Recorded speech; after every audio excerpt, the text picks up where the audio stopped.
Orang kalau udah dekat setan malas mandi. Bawaannya mau pakai parfum aja. Habis itu bawaannya mau marah-marah, stres, depresi, anxiety, scroll.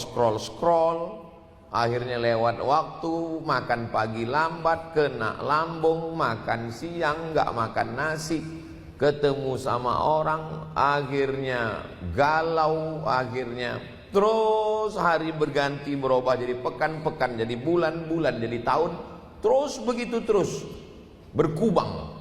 Jadi yang tahu itu siapa? Orang lain. Orang lain yang ngelihat ini kayaknya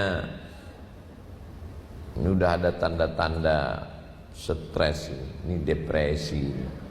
Orang lain.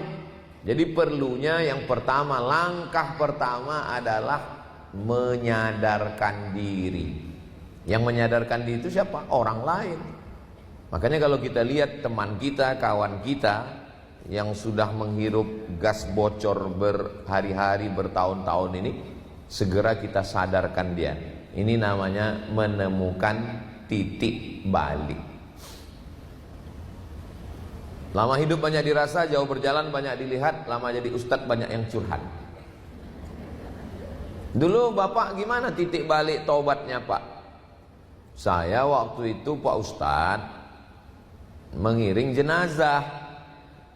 Pas lagi di pinggir pemakaman, di pinggir kubur, nggak tahu kayak ada yang dorong, saya masuk ke dalam. Akhirnya saya megang jenazah, terasa dingin kaki saya Pak Ustadz, sampai ke pinggang.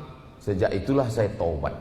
Oh, macam-macam cerita orang taubat. Nyangkanya kalau ada orang yang belum taubat, bagus juga dipakai jurus ini. Bawa dia, udah agak dekat, senggolkan sedikit. Bapak gimana taubatnya Pak? Saya nggak pernah sholat Pak Ustadz, mabuk terus, pakai narkoba. Sampai akhirnya suatu sore saya ngelihat matahari mau tenggelam.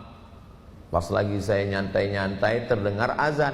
Allahu Akbar, Allahu Akbar. Tiba-tiba nampak bayangan wajah ayah bapak saya Pak Ustadz. Terbayang dia waktu saya kecil dulu bawa saya ke musola. Pas lagi maghrib, disitulah saya menemukan titik balik. Kalau bapak gimana cara taubatnya?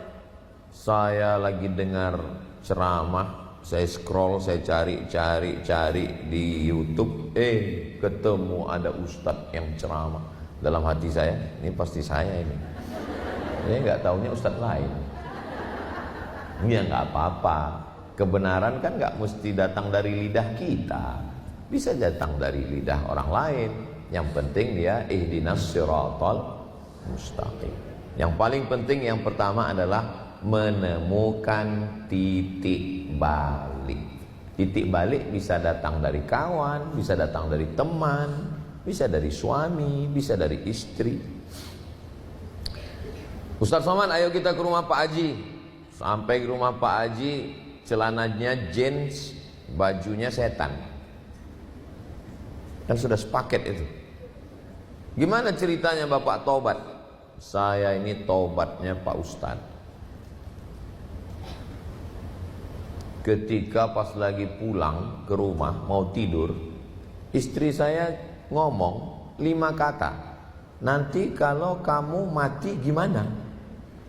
Hanya 5 kata. Enggak ada dengar ceramah, enggak ada khutbah, enggak ada tausiah.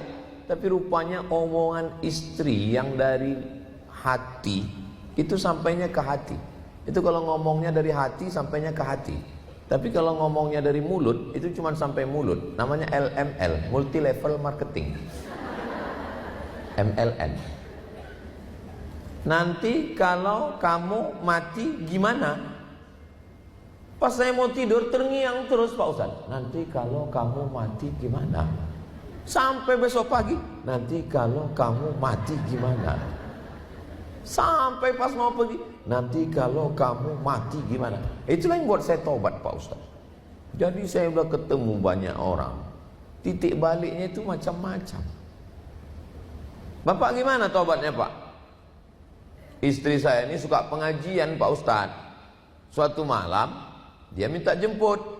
Yang jemput aku ya. Ya aku lagi sibuk, ya udah naik taksi aja. Terus kalau aku dilarikan supir taksi, rupanya dia nggak sampai hati juga. Akhirnya saya jemput istri saya, Pak Ustadz. Pas saya lagi jemput, lama betul keluarnya. Saya udah emosi. Di telepon nggak ngangkat, di WA nggak balas. Akhirnya saya keluar mobil, keluar dari parkir, saya masuk ke tempat ngajinya. Saya di barisan belakang dengar. Lama-lama enak juga ceramahnya. Akhirnya saya dengar. Besok saya antar istri saya, besok saya jemput dia. Lama-lama suaminya malah duduk di barisan paling depan. Jadi memang